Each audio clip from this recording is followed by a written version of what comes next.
All right, everybody, it's beautiful to see you out here this evening. I want to appreciate Pam, all the other speakers, very strong voices, Corey, Carl, Jim. It's a really important gathering we have here tonight. Can you bring me the flyer on the table there? Thank you. Fascism is not a looming threat. It is upon us now. Humanity's only hope is for the decent people of this country to rise in our millions. We cannot wait for future and rigged elections. We must drive the Trump fascist regime from power.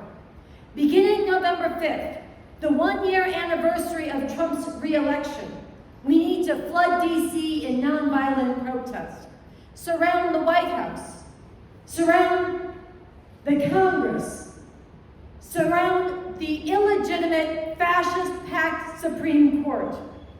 Across this country, refuse to comply. Every decent person of conscience, come back again and again, millions of us together, grind the machinery of this fascist regime to a halt. Do not stop until Trump is removed from power.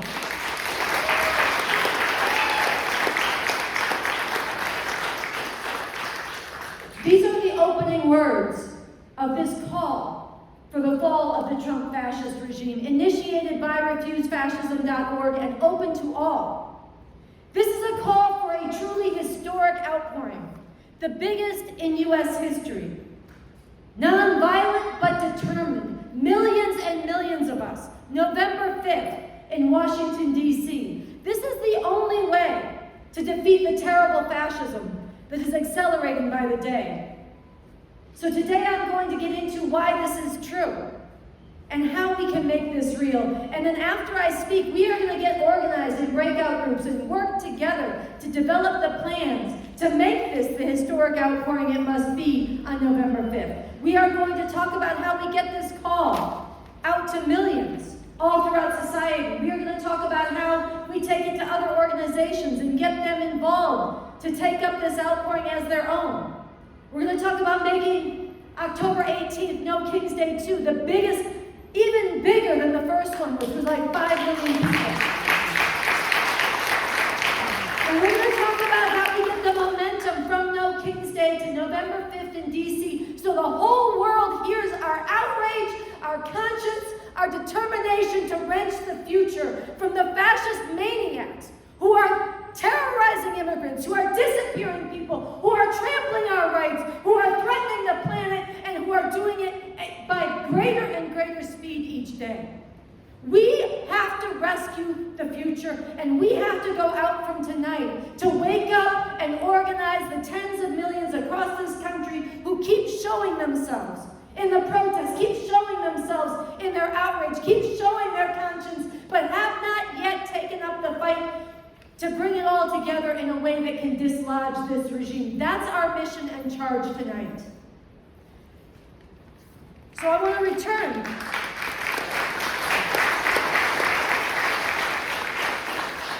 I want to use this call throughout the night to bring alive our mission and the stakes. It says in this call, fascism, a different form of brutal rule. It cannot be lived with. It must be defeated. This is talking about the fact that it's not enough to slow it down. It's not enough to voice our outrage. Trump will not respect any guardrails, any barriers. He does not respect the rule of law. He does not respect reason. Unless and until he and his whole fascist regime is removed from power, they will bear the cost.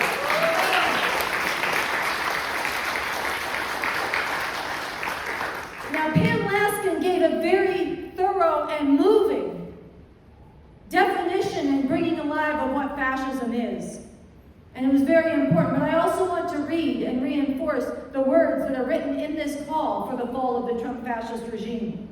It makes clear what this fascism is. It says the Trump fascist regime is shredding the rule of law, making a mockery of due process, illegitimately deploying the military on U.S. soil, disappearing immigrants and other brown-skinned people into brutal concentration camps, aggressively resurrecting genocidal white supremacy, reversing the gains not only of the 1960s, but even of the Civil War and Reconstruction, enslaving women through the suffocation and brutality of forced motherhood, erasing LGBT people, trampling democratic rights, violating international law, assaulting and threatening politicians and judges, paving the way for even greater unrestrained terror against regular people, accelerating climate collapse, cutting science and medicine, costing millions of lives, depleting humanity's store of knowledge, destroying truth, drowning out reason, subjugating the arts to fascist cruelty and conformity, targeting everything that is decent, moral, and good, all at the whim of a fascist lunatic tyrant. All of these words that I just read from this call are true. They're all happening. No one can escape this reality. We should not deny it. We have to confront it, and it is accelerating. The fascist assault of the Trump regime has stepped up in recent days. Now, we made clear immediately after Charlie Kirk was assassinated that this was very wrong and no one should celebrate or cheer it. And it has, in fact, led to many great harms, one of which is that the fascists have seized on it. And here I want to say, they have been on a rampage within a rampage since Charlie Kirk was assassinated. And many of the fascists in Trump's regime itself have openly talked about this assassination as their Reichstag fire moment. Now, for those who don't know, the Reichstag was the government main building in Germany. And in 1933, in February, shortly after Hitler came to power, this building was set on fire. And historians have argued and debated over who actually set the fire. Many people believe that it was set by the Nazis themselves, but what is undisputed, what everybody knows, what's a verifiable, undeniable fact of history of tremendous consequence, is that Hitler and the Nazis seized on this fire to declare a state of emergency, to shred and shut down many basic rights. They shut down the press. They banned opposition parties. They came after people and swept them up. They started disappearing communists first and other dissidents. This was the beginning of the concentration camps. This was a major leap and an accelerant towards the whole massive crime that led to the towering crime in all of world history of the Holocaust that took the lives of 6 million Jews on an industrial scale, that murdered countless communists and Roma people, and that led to the World War that consumed tens of millions of lives. This Reichstag fire moment was a leap in that. And it's very serious, and we should take these fascists very seriously when they openly say this is their Reichstag fire moment. The revolutionary leader and the architect of the new communism, Bob Avakian, who I follow, made a very insightful message about this on his social media messages shortly after this. I'm going to quote a line from it. He says, in declaring that this is their Reichstag fire, these Trump MAGA forces are openly identifying with the Nazis, openly proclaiming that they are indeed fascists. They look at this history to learn from it in order to replicate in their own U.S. form fascism here. We look at this history to not repeat the horrors and the negative lessons. They look at it to seize on it. Think about that. They're just putting it right out in the open. And indeed they have. Shortly after this, Trump declared Antifa, an intentionally vague, catch-all category to be domestic terrorists. A couple days later, he issued executive memos that brought the death penalty back to D.C., where people need to go to protest. He declared in an executive memo broad categories of opposition to theocracy, to fascism, to oppressive principles, to white supremacy and other things people fight against as forms and indicators of domestic terror. And he and Stephen Miller and the rest of them said they're going to dedicate every resource of government to come after people, to hunt them down, to put them on trial, to lock them up, to extort them, and dry up any source of income for free speech expression. They're shredding the Constitution.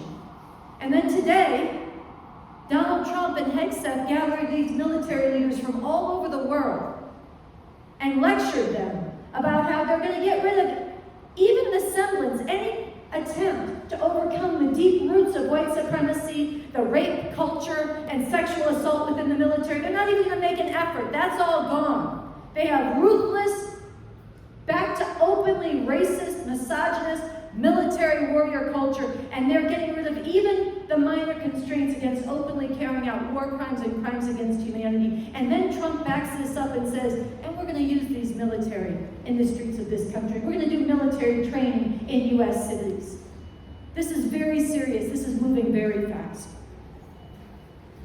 And then there's ICE, which we've all seen.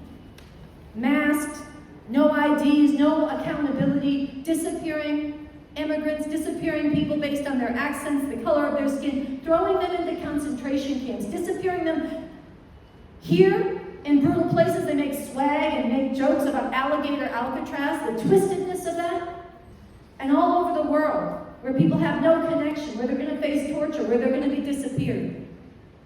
And they take glee in it. But that's not even all of it. This ICE force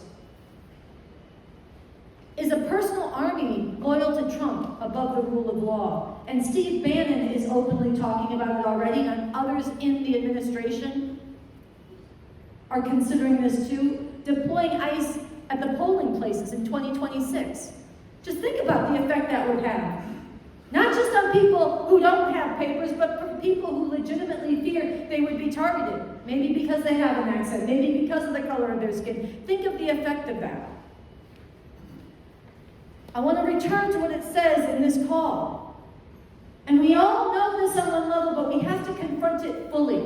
And the decent people who are outraged and know this on one level have to confront it fully, because we have to change our lives to change history. This is a time that requires it. So I'm going to keep reading. It says, hopes of waiting this out are illusion. Every accommodation only fuels Trump's demand for ever more slavish submission. Every capitulation by universities, by law firms and other agencies only feeds the regime's ravenous hunger to remake all of society in its grotesque image. The elections are way too late.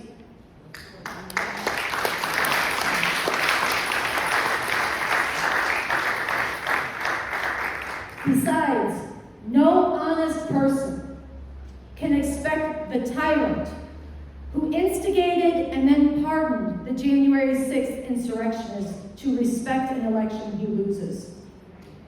This, too, is reality. We have to drive this regime from power. It's going to have to come from the people. It's going to have to come from below. It's going to have to be nonviolent, but massive, so massive it overwhelms their strength and opens up the divides that exist at every level of government, every institution, and every corner of society, and changes which side has the initiative so that things can be realigned and Trump can be removed. So I want to talk about, is this really possible? I think a lot of us would like to see it. A lot of people in the world would like to see it, but is it really possible? And sometimes people say, but you don't get it. They're never going to listen to us. Now, some in our movement may still see the dignity and the heart of some of the members of this regime. I'm not holding out for that. But we're together in the commitment that what it's going to take is all of us rising from below. And I'm not counting on us winning over their hearts and minds. I am counting on us creating a political situation that is such a profound crisis where they cannot hold on to the levers of power.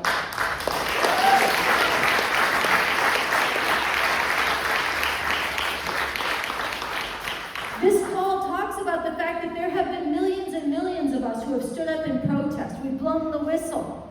People have resigned. There's people who have protested the genocide in Gaza. There are people who protested No King's Day. There's people who stood up and got Jimmy Kimmel back on the air, which was an important victory.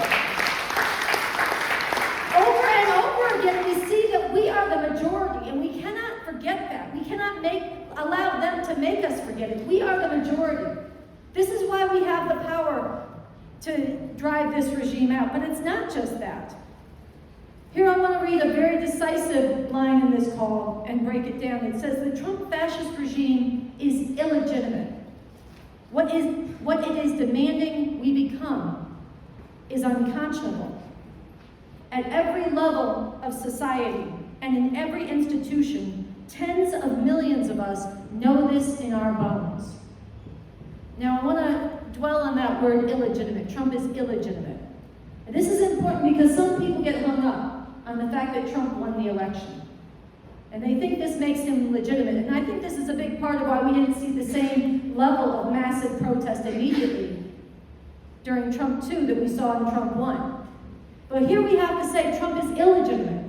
And there's two reasons for this. First of all, fascism is always illegitimate. No election, fair or foul, can legitimize fascism. But the second reason is, even if you were inclined to give him some claim to legitimacy because he was elected, he surrendered even that claim the minute he started using his constitutionally obtained power to systematically dismantle and abolish that constitutional order. It's the same thing Hitler did. Hitler came to power through legitimate means. He also tried a coup the first time that didn't succeed, and then he came back legitimately. That did not make him legitimate, and Trump is not legitimate today. Whoa. Right.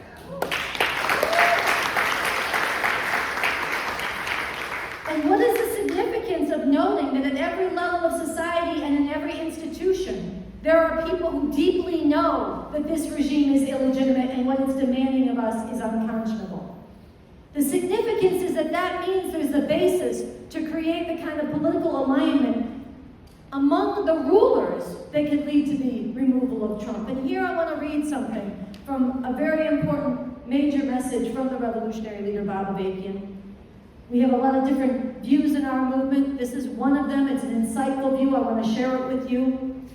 In a recent major statement, Bob Avakian spoke about how these dynamics could come together.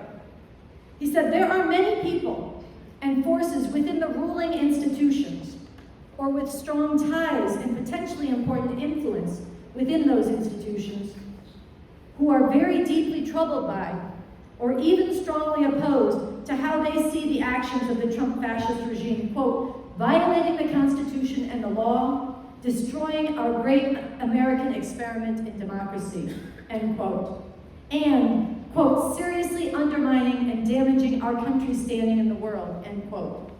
And Bob Avakian goes on to say, as a revolutionary communist who has developed the new communism as a whole new framework for human emancipation, I have a fundamentally different understanding of the nature of the system that rules in this country and its role in the world. But at the same time, I have a very clear sense of the very real difference it makes in a profoundly terrible way when there is not even a pretense of democracy, and when basic rights are openly trampled on.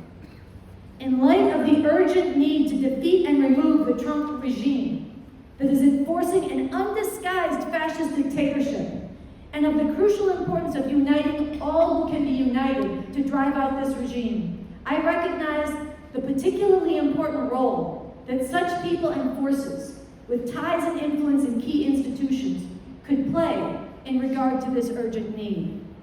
I also recognize that they will only feel compelled and enabled to play this kind of role if there is, in fact, the kind of massive political earthquake from below that can be brought about by millions taking up the call from refuse fascism. And in this way, move it to create the kind of political crisis where this political earthquake from below, in combination with the heightening divisions within the dominant and ruling institutions, could lead to the removal of the Trump fascist regime.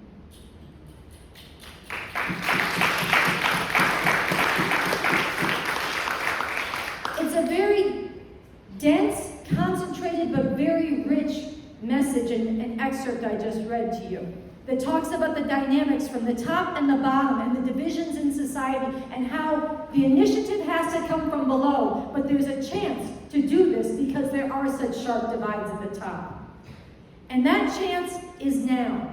The time is now. Time is running out, both for the space for people to stand up from below, and because at the top, Trump is systematically and rapidly purging those institutions. So we have to seize this window before it closes. This is why November 5th, this massive mobilization to D.C., which then launches a sustained nonviolent outpouring in D.C., and yes, spreading across the country, that does not stop until Trump is driven out. This is why this is our only real hope. Humanity's only real hope to defeat this fascism. It's very crucial. This is not, I'm not saying this because we initiated it and we want our thing to be big. I'm saying it because, look, if somebody else had called for it, we would have joined with them. I'm saying it because it's the only thing that measures up. No King's Day needs to be more massive, more powerful, and we are going to fight for that. But one day, as good as it will be, is not going to be enough. We then have to come to D.C., and we have to keep coming back in growing numbers until we drive him from power. Yeah.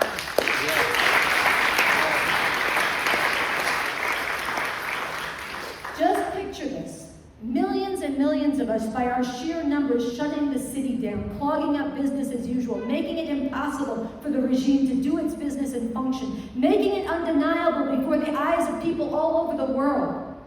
So Trump can't hide how reviled he is. Everybody will see that he's hated by his own population. We will rip the veil of legitimacy off of him and give heart and courage to the tens of millions of others out there across this country so that they stand up behind us and join us.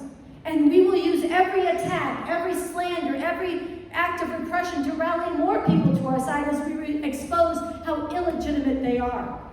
And we will learn to unite across divisions, learn to work together, argue it out, and still stand together, because we know we need all of us to stand together to end the nightmare of Trump fascism. This is what we are aiming to do in about a month. It's a tall order, but we are not in normal times. Things are moving very fast.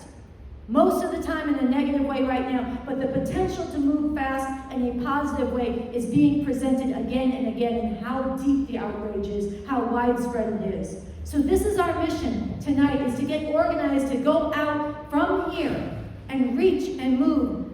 Not just tens of thousands of people, but millions of people. And New York has to turn out in DC in a massive way November 5th. So I want to mention 4 things that we're going to take up in tonight's breakouts. And I'm thinking that we're going to dispatch with the Q&A because it's a weeknight and we need to get to the organizing. So shortly after I finish, in just a moment, we will do the organizing portion. There are 4 things I want to highlight. The first is this call. I've been reading from it. I've been working with it. I'm trying to help you understand how deep this is. If you study this call, you understand what we're facing, and you have the argument, and you can make the argument to others. If you spread this call, you are spreading the biggest tool we have. So we're going to make plans to get this out by the hundreds of thousands, get everybody seeing it, and get it on social media. 2, we are going to go to other organizations and strategize with them about how we need to work together, and they need to take up November 5th as their own. Again, not because it's our thing, but because we can only accomplish this together. We have to give everything we can to make No King's Day massive, and we have to build momentum from there to November 5th. And we want to get Indivisible involved. We want to get 5051 involved. We've got local organizers in some of those networks, but we need it on a national level too, and we need your help to reach them and move them. 3, we need to raise massive funds. It's going to cost hundreds of thousands of dollars just to get the porta potties, which are legally required when you get a permit. It's going to cost hundreds of thousands of dollars to do transportation. We need major funds, grassroots, lots of small donations, and some serious donors who can give massive funds. And we need your help reaching them. And finally, 4, we need to make plans to get all of ourselves down to DC and get lots of other people down to DC. So there's just a logistical travel operation. It's a Wednesday. It's the anniversary of Trump's election. So those are some major focuses of how we're going to take 100 people in a room, and not just be 100 people that reach a few hundred more, because we each reach a few people we know, but 100 people who become a lever to tens of thousands, hundreds of thousands, and millions of people. So in conclusion, I want to note, as others have, just the stakes. I want to take us back to the stakes of what's in here, what you heard from Pam, what you heard from Corey, what you heard from others. and where things are headed if we do not change everything. The truth of that. Not every generation, not everybody lives through historical moments that are as consequential as this moment. Most people don't. And while making clear once again that what we are calling for is nonviolent, I want to say that what we are facing is no less consequential than the generation that faced the Civil War and the epic battle to abolish slavery. What we are facing is no less consequential than the generation that lived through the rise of Hitler and Nazi Germany. And we look back at those turning points in history and we judge those people by what they did or by what they failed to do. And future generations are going to look back at us and they are going to judge us too. And every single one of us has to answer, how will we measure up? Not just by what we had in our hearts privately, but by what we did collectively, by the courage we demonstrated in public, by the ways we worked together to give expression to our refusal to let these fascists have the future, by our determination to fight with our neighbors, our friends, our networks, and strangers, to rise to the potential that they also are capable of, but only if we all act together, to bring everybody we can in a big enough critical mass on November 5th that we shock the world and reverse the political initiative in this country and begin the process of driving this fascist regime from power. That's how we need to measure up. Anything less than that, future generations, if they even exist, will never forgive us if we do not aim to do that with everything we have. That's right.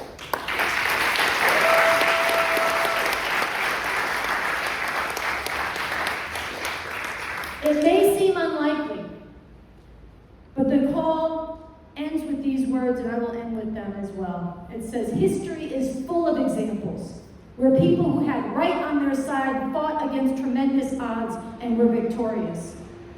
It is also filled with examples where people passively hoped to wait it out, only to get swallowed up by a horror beyond what they ever imagined. The future is unwritten. Which one we get is up to us. So join me in putting your fist in the air and repeat after me. In the name of humanity. In the name of humanity. And put the people of the world in your hearts when you say this. And look at your neighbor and the people in the room. We're taking a pledge together. In the name of humanity. In the name